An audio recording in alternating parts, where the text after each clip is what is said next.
ఎక్కడ తిరిగినను అన్నిటిలో వివేకముగా నడుచుకుందువు.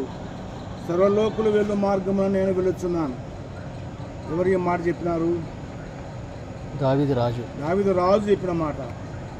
ఎవరితో చెప్పిన మాట? ఈ మాట కుమారుడైన సొలొమోన్, బత్షెబ కుమారుడు సొలొమోన్ పిలిచి, సర్వలోకులు వెళ్ళు మార్గమున నేను వెళుచున్నాను.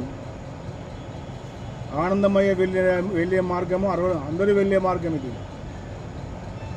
ప్రపంచంలో ఉన్న వారందరూ కూడా ఏదో దినమున ఈ లోకం విడిచినప్పుడు వెళ్ళేది ఖాయం, పోయేది ఖాయం. యోబు అన్న మాట, దిగంబరనే వచ్చి తిని దిగంబరనే వెళుచున్నాను.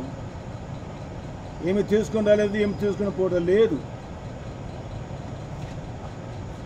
కనుక లోకంలోనికి మనము ఏమి తీసుకొని రాలేదు, ఏమి తీసుకొని పోలేదు. కానీ అయితే 2 కొరింథీ పత్రిక 5వ అధ్యాయంలో వారి క్రియలు వారి వెంట వచ్చును అనే మాట. అవి మంచివైనా సరే చెడ్డవైనా సరే వాటి వెంట వచ్చేది ఏమంటే క్రియలు, మంచి క్రియలు, చెడ్డ క్రియలు కూడా ఉన్నవి, మంచి క్రియలు ఉన్నవి. నేను ఎరిగి 1993 సంవత్సరంలో నేను కర్నూలుకు నంద్యాల నుండి రాగా అప్పుడు ఆనందమయ్య బాగా తిరిగి పనిచేసేవాడుగా ఉండేవాడు. బైరాపురం వెళ్ళాలంటే పోయేవాడు. ఎట్లా పోతాను నాకు ఎట్లా నేను అడిగినవాడు కాదు. యాపల్లపాడు వెళ్ళాలంటే వెళ్ళేవాడు. ఎక్కడ చెప్పినా వెళ్ళను అనేవాడు కాదు, ఏది కోరుకున్నవాడు కాదు. ప్రభు మీద ఉన్న గురిని బట్టి, ఆసక్తిని బట్టి వెళ్ళిన స్థలంలో మంచి పని చేసి అక్కడ క్షేమంగా వచ్చేవాడుగా ఉన్నాడు. ఈ మధ్యకాలంలో అనారోగ్యానికి గురి అయిన మాట వాస్తవమే. కానీ ఈ భూమి మీద ఉన్న వారం ఎవరం కూడా చిరంజీవులంగా ఉండేవారం కాము. 89వ కీర్తనలో మనము తప్పించుకునుట ఎవరికి సాధ్యము కాదు, మరణం అందరికీ వచ్చునని ప్రసంగి 7:2లో ఉన్నమాట. అందరికీ వచ్చును. అందరి వెళ్ళే మార్గము, అందరికీ వచ్చేది మరణం. ఈ దినమైనా, రేపైనా, మరునాడైనా, ఏ దినమైనా మన అందరికీ కూడా మరణం అనేది ఒక దినం ఉంది. వచ్చేది ఖాయం, వెళ్ళేది ఖాయం, పోయేది ఖాయం. నమ్మిన వారు పోయేది ఎక్కడికంటే ప్రభు దగ్గరికి పోతారు. నమ్మని వారు ఎక్కడికి పోతారంటే పాతాళానికి పోతారు. ఇంకెవరైనా ఇక్కడ ఉన్నవారిలో నమ్మని వారు ఎవరైనా ఉంటే ప్రభు అయిన యేసుక్రీస్తు ద్వారా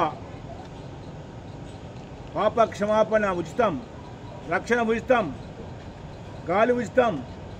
అంతకంటే ఉచితంగా ఉన్నది రక్షణ. కోరుకునే వారికి ఇచ్చేవాడు రక్షణ. పాపులను ఒప్పుకుంటే క్షమించేవాడు దేవుడు ప్రభు. కనుక తప్పించుట యెహోవా వశం. ఎందుకు తప్పించలేదు అని మనం అనుకుంటున్నాం. కానీ ప్రకటన గ్రంథం 14:13లో అంతటా ఇప్పటి నుండి మృతులు ధన్యులని వ్రాయము.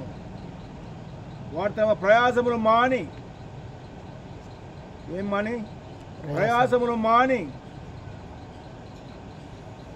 నేను దినముతో మరి ఆనందమయ్య గారి ప్రయాసాలు ఫుల్ స్టాప్ అయింది.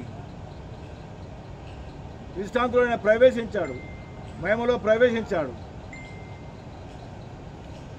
కనుక చాలా కష్టపడి మరి కోటేశు, రమేష్ వారి భార్యలు, చెన్నమ్మ అయితేనేమి, రమేష్ భార్య పేరు తెలియదు, అందరూ కష్టపడి పనిచేశారు, పరిచయం చేశారు. బతకాలని ఆశ ఉంది. కానీ అయితే దేవునికి ఇష్టమైంది ఆయన పిలవడానికి ఇష్టపడ్డాడు. ఆయన నరులారా రండి, ఎట్టివాడైనా ఎక్కడ ఉన్నా, ఏ స్థితిలో ఉన్నవాడైనా వెళ్ళవలసిందే. కనుక ప్రియమైన వర్లారా, రేపటి దిన భూస్థాపన కొరకై చక్కగా మరి ఇక్కడ నుండి పాటలు పాడుతూ సువార్త ప్రకటిస్తూ పత్రికలు పంచుతూ వైభవంగా అంటే బాండి మేళాలు పూలు ఎగురుచుకుంటా డబ్బులు ఎగురుచుకుంటా కాదు పోవడం, పాటల ద్వారా మయంపరచడం, కీర్తనల ద్వారా మయంపరచడం, వాక్యం ద్వారా మయంపరచడం, అలా జరగడానికి ప్రభు సహాయం చేయను గాక. ప్రార్థన.